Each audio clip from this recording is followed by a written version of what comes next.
Examples of ableism, that being the act of disregarding and diminishing, devaluating someone's experiences on the basis of them either being mentally disabled or developmentally disabled.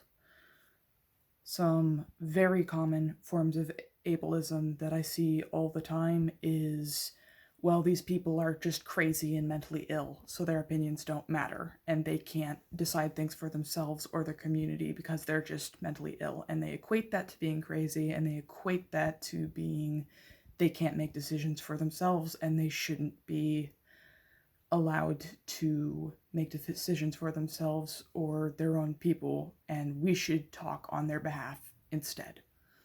That is one I see all the time. Another form of ableism is you're just using that as an excuse. Telling someone that whatever they said, disregarding their argument because of their disability, saying, well, that's not what really happened, and you don't know because you're disabled. That's what that is saying. And it is true that some mentally disabled people do use their thing as an excuse, but it is not for people who aren't with that disability to determine whether that's the case. Because more oftentimes than not, they're going to get it wrong. And if you are not a part of the group you're talking on behalf of, then no, your opinion does not matter or is not equal to the group that actually has it and knows what it's like. And that doesn't mean you can't say it, but it does mean that like people can call you out and say that what you said is inaccurate and offensive because it is.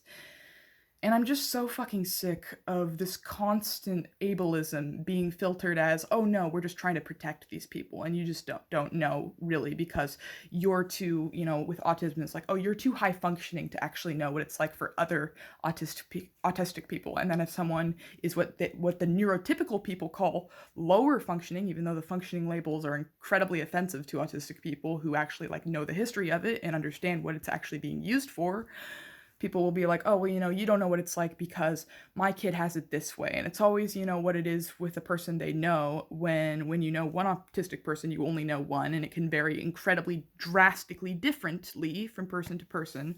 I've been told by friends, I've been told by family, I've been told by everyone, not everyone, but like a lot of different people that, oh, well, you don't really know your own experiences. You don't really know your own feelings. You don't really know your own fucking mind because you're autistic and because that makes you less than us is essentially what they're saying, which they're not going to actually say that, but that is what they're saying. That is the message it sends to the autistic person when you completely devaluate them because they are different, is there is something wrong and broken in you and you need us to fix you. That is literally what it teaches them, and that's what I was taught my entire life.